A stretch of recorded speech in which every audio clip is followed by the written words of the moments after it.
तिब्बत के महान दार्शनिक लाओ त्सु का कहना है कि तुम मुझे अपमानित नहीं कर सकते क्योंकि मुझे तुमसे सम्मान ही नहीं चाहिए। जो लोग दिखावा करके दूसरों की नजरों में ऊंचा उठना चाहते हैं, उनसे इज्जत पाना चाहते हैं, ऐसे लोगों का दुनिया सिर्फ फायदा उठाती है।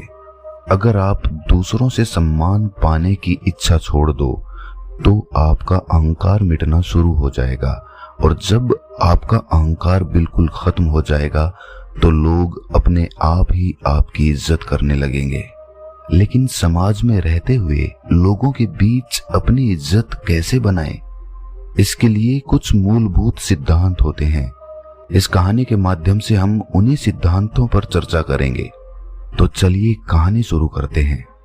युद्ध में जीत हासिल करने के बाद युवराज की खुशी का ठिकाना नहीं था।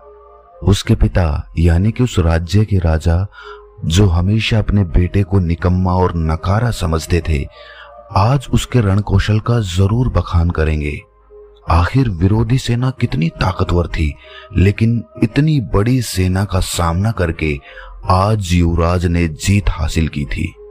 लेकिन जो लोग रण क्षेत्र में मौजूद थे वो सब जानते थे कि युवराज इतनी बड़ी सेना को देखकर रण क्षेत्र से भाग खड़ा हुआ था। इस जीत का सारा श्रेय उस सेनापति को जाता था जिसने अपने दिमाग और अपनी बहादुरी से विरोधी सेना को हरा दिया था।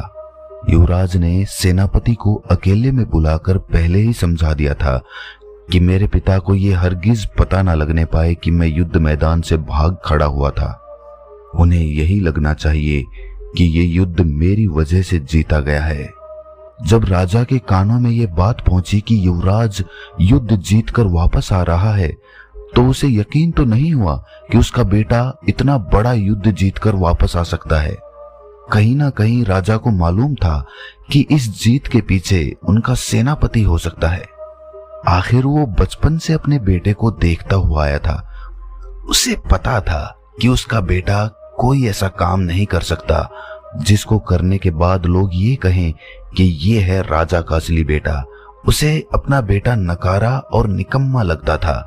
लेकिन जब सेनापति ने राजा को बताया कि ये युद्ध वो युवराज की वजह से ही जीते हैं, तो राजा को विश्वास तो नहीं हुआ, लेकिन फिर भी उसने अपने बेटे की पीठ थपथपाते हुए कहा कि मुझे आज पहली बार गर्व महसूस हो रहा है कि तुम मेरे बेटे हो। युवराज ये सुनकर बहुत खुश हो गया। अब उसका राजगद्दी पर बैठने का इरादा जल्दी ही पूरा हो जाएगा, क्योंकि उसने युद्ध जीतकर सबको साबित कर दिया है कि वो राजगद्दी पर बैठने का अधिकारी बन चुका है। रात के समय शयन कक्ष में सोते हुए जब युवराज अपने भविष्य के सपने देख रहा था, तब राजा ने अपने पास अपने सेनापति को बुलाया और अपने सेनापति से पूछा कि तुम मुझे सच सच बताना, क्या आज का युद्ध सचमुच में हम युवराज की वजह से जीते हैं या फिर वो झूठ बोल रहा है? मुझे सब सच सुनना है। सेनापति राजा का वफादार था, इसीलिए वो चाहकर भी राजा से झूठ नहीं बोल सकता था। उसने सब कुछ सच सच बता दिया कि किस तरह युवराज युद्ध के मैदान को छोड़कर वहां से भाग खड़ा हुआ था। राजा को ये सुनकर बहुत दुख हुआ। आज उसका बेटा उसी की नजरों में इज्जत पाने के लिए उससे झूठ बोल रहा है। राजा ने अपने सेनापति के साथ एक योजना बनाई। उस योजना के तहत वो अपने बेटे को सबक सिखाना चाहते थे। वो युवराज को समझाना चाहते थे कि इज्जत झूठ बोलकर नहीं कमाई जा सकती। इज्जत पाने के लिए दूसरे के दिल में जगह बनानी पड़ती है, उसे विश्वास दिलाना पड़ता है, सत्य बोलना पड़ता है, तब कहीं जाकर लोग तुम्हारी इज्जत करना शुरू करते हैं। राजा ने और सेनापति ने अपनी योजना के तहत अगले दिन सुबह सुबह युवराज को अपने साथ लेकर शिकार पर निकल गए। आज राजा एक सिंह का शिकार करने वाला था जिसने प्रजा को परेशान करके रखा हुआ था। जब युवराज को यह बात पता चली तो वो बहुत डर गया। उसने अपने पिता से बहाने बनाने की कोशिश की, लेकिन उसके पिता ने कहा कि बेटा मैं बहुत बूढ़ा हो गया हूं, अब मुझसे शिकार नहीं होता, ये शिकार तुम्हें ही करना होगा, मैं तो बस तुम्हारी सहायता के लिए तुम्हारे साथ चल रहा हूं। अब युवराज के पास बचने का कोई विकल्प नहीं था, इसीलिए वो शिकार पर चलने के लिए तैयार हो गया। जब जंगल में युवराज का सिंह से सामना हुआ तो शुरुआत में तो वो सिंह को देखकर वहां से भाग जाना चाहता था, लेकिन वहां पर राजा खड़ा हुआ था, इसीलिए अपने पिता की नजरों में बहादुर बनने के लिए उसने सिंह से सामना लेने का निश्चय किया। और आखिरकार युवराज और सेनापति ने मिलकर उस सिंह का शिकार कर लिया। इससे युवराज का आत्मविश्वास बढ़ने लगा था। उसे विश्वास ही नहीं हो रहा था कि उसने एक सिंह को मार गिराया था। जंगल से वापस लौटते वक्त राजा के गुरु की एक कुटिया रास्ते में पड़ती थी। राजा अपने साथ अपने बेटे को लेकर अपने गुरु की कुटिया में पहुंचा। राजा ने अपने गुरु को प्रणाम करते हुए अपने युवराज का उससे परिचय करवाया। इसके बाद राजा ने जानबूझकर अपने बेटे को सबक सिखाने के लिए अपने गुरु से एक सवाल पूछा। उन्होंने कहा कि गुरुवर, मैंने अपने जीवन में बहुत झूठ बोले हैं। अपने मंत्रिमंडल को हमेशा अपने साथ रखने के लिए मैंने बहुत दिखावा भी किया। बहुत सारे युद्ध जो मैं सेनापति की वजह से जीता था, उसमें भी सारा श्रेय मैंने खुद ही ले लिया। मेरे सेनापति को प्रजा के सामने कभी भी वो सम्मान हासिल नहीं हुआ जिसका वो हकदार हुआ करता था। लेकिन अब मुझे पछतावा होता है। लोग मेरे सामने तो मेरी इज्जत करते हैं, लेकिन मेरे पीठ पीछे मुझे कायर बोलते हैं। मुझे बहुत बुरा लगता है। मैं चाहता हूं कि मैं अपनी गलतियों को सुधार दूं, लेकिन कोई तरीका नजर नहीं आता। मैं ऐसा क्या करूं कि लोग मुझ पर विश्वास करने लगे, मेरी इज्जत करने लगे। राजा के गुरु ने विचार मग्न होकर कहना शुरू किया। उन्होंने कहा कि राजन, एक बात हमेशा ध्यान में रखना। एक राजा का दिया हुआ वचन किसी भी हालत में पूरा होना चाहिए। जो वादा तुमने किसी से कर दिया, किसी को वचन दे दिया, वो किसी भी तरह पूरा करके दिखाओ। अगर तुम अपने दिए हुए वचन को पूरा नहीं कर पाओगे तो लोग यही कहेंगे कि ये राजा तो बड़बोला है, ये कुछ भी बोल देता है, इसकी बातों के पीछे कोई सच्चाई नहीं होती। और इसी वजह से लोग तुम्हारी इज्जत करना बंद कर देते हैं। वो तुम पर विश्वास ही नहीं करते, तो इज्जत करना तो दूर की बात रही। इसीलिए औपचारिकता में कभी भी किसी को वचन मत देना। दूसरों के सामने दिखावा करने के लिए कभी किसी से कोई वादा मत करना, क्योंकि वादा करना होता तो आसान है, लेकिन उसको निभाना बड़ा मुश्किल होता है। गुरु ने आगे कहा कि राजन, ये जुबान बिना हड्डी की होती है, कहीं भी घूम सकती है, कुछ भी बोल सकती है। इसीलिए इसका उपयोग पूरी समझदारी के साथ करना, वरना तो ये तुम्हें मुश्किल में फंसवा देगी। दूसरी बात जो समझने की है, जो लोगों के बीच तुम्हारी इज्जत को बढ़ा देगी, वो ये है कि कभी भी इज्जत पाने के लिए काम मत करो। जब तक तुम दूसरों से सम्मान पाने के लिए काम करते रहोगे, तब तक तुम अपने खुद के अनुसार कभी काम नहीं कर पाओगे। तुम्हारे मन में यही अंतर्द्वंद्व चलता रहेगा कि लोगों को मेरा काम अच्छा लगेगा या नहीं लगेगा, और इसी अंतर्द्वंद्व में फंसकर तुम हमेशा दुखी रहोगे। इसीलिए किसी की अपेक्षा के अभिभूत होकर उसके अनुसार काम मत करो, अपने अनुसार काम करना सीखो। मस्त मौला होते हैं वो लोग जो सम्मान पाने के लिए नहीं जीते, वो जीते हैं जीने के लिए, खुद के लिए, आनंद के लिए।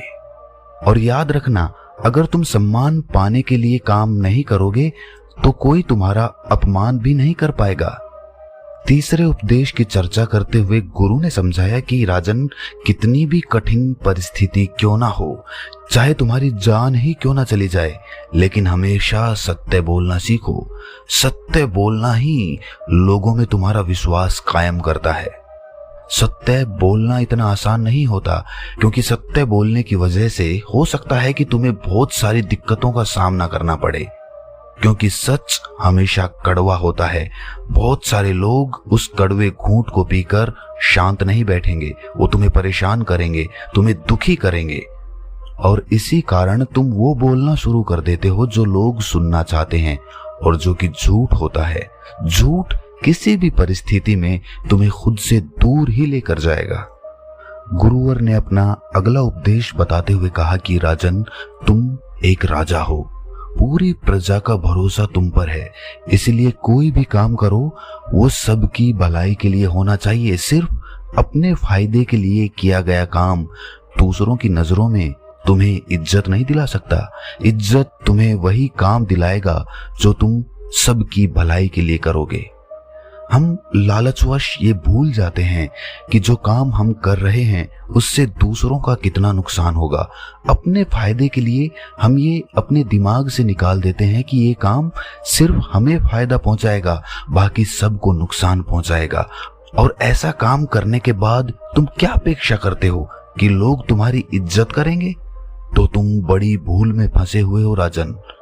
एक राजा हमेशा न्याय प्रिय होना चाहिए, और राजा ही नहीं अपितु हर इंसान को न्याय प्रिय होना चाहिए।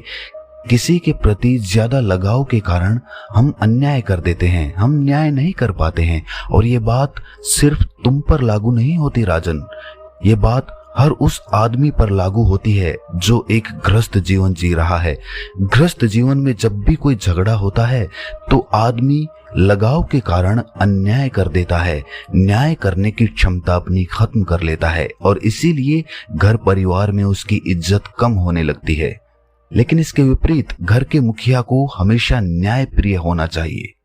अपने 5वें उपदेश को बताते हुए गुरु ने कहा कि राजन, ये उपदेश बड़े ध्यान से सुनना, क्योंकि एक राजा को हमेशा सामाजिक होना चाहिए। उसे पता होना चाहिए कि उसके राज्य में क्या कुछ चल रहा है, इसीलिए उसे कभी कभी भेष बदलकर अपने राज्य का दौरा करना चाहिए। और उसी प्रकार जो भी आदमी समाज में रहता है उसे भी सामाजिक होना चाहिए। लोगों के बीच उठना बैठना चाहिए, लोगों की समस्याएं सुननी चाहिए। उसे पता होना चाहिए कि उसके आसपास, उसके समाज में क्या कुछ घटित हो रहा है। इससे समाज पर तुम्हारी पकड़ मजबूत होती जाती है और लोगों के बीच तुम्हारा रुतबा बनने लगता है। और राजन, समाज में हमेशा मीठी वाणी में बात करनी चाहिए, चाहे तुम्हें गुस्सा ही क्यों ना आ रहा हो, लेकिन अपनी वाणी हमेशा मीठी और मन को मोहने वाली बनाकर रखना, क्योंकि वाणी ही वो हथियार होती है जो लोगों को हमारे पास खींच कर लेकर आती है। जो लोग इस बात को समझ लेते हैं, अपने जीवन में उतार लेते हैं, वो हर एक व्यक्ति के दिल में अपनी जगह बना लेते हैं। बात चाहे कड़वी ही क्यों ना हो, लेकिन अगर वो सही अंदाज से कही गई हो तो वो बात भी सामने वाले को इतनी नहीं चुभती जितना कि सच चुभ जाता है जो सामने वाले को दुखी करने के लिए कड़वी जुबान से बोला जाता है। अगला उपदेश सुनाते हुए गुरुवर ने राजा को बताया कि राजन, जो मित्र तुम्हारे करीब रहते हैं, तुम्हारे साथ उठते बैठते हैं, तो याद रखना उनमें कोई ऐसा मित्र नहीं होना चाहिए जो तुम्हारी पीठ पीछे तुम्हारी ही बुराई करे, क्योंकि लोग उस पर भी विश्वास करते हैं, क्योंकि वो आपका मित्र है। और आपका मित्र आपके बारे में जो बात बोलेगा लोग उसे ही सच मानेंगे, क्योंकि वो आपके आसपास हमेशा मौजूद रहता है। खुद कभी किसी के साथ विश्वासघात मत करना, और साथ ही साथ विश्वासघात और धोखेबाज मित्रों से हमेशा सावधान रहना, क्योंकि जितना नुकसान आपका शत्रु आपको नहीं पहुंचा सकता, उतना एक विश्वासघाती मित्र आपको पहुंचा सकता है।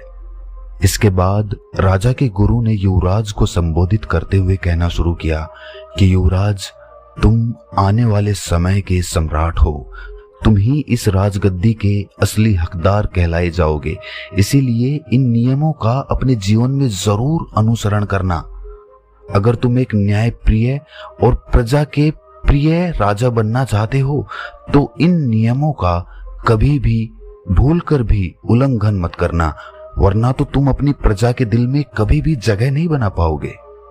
लंबे समय तक शासन करने के लिए ये नियम ऐसे हैं जो आपको अंधेरे रास्ते में एक मशाल की तरह तुम्हारे काम आते रहेंगे।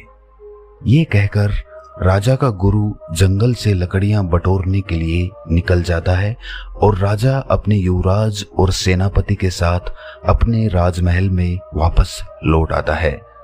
रात भर युवराज उन बातों पर विचार करता रहा और अगले दिन सुबह सुबह अपने पिता के पास जाकर उसने सारी सच्चाई बता दी कि किस तरह वो युद्ध के मैदान से भाग खड़ा हुआ था और सेनापति की वजह से वो ये युद्ध जीत पाए।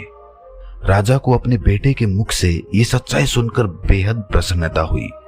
उसे लगने लगा कि अब इसमें राजा के गुण उत्पन्न होना शुरू हो चुके हैं और इसी के साथ पिता और बेटा एक दूसरे के गले से लिपट जाते हैं।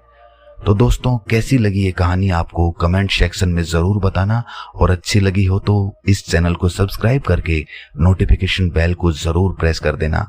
तो मिलते हैं अगली कहानी में, तब तक के लिए अपना ख्याल रखें।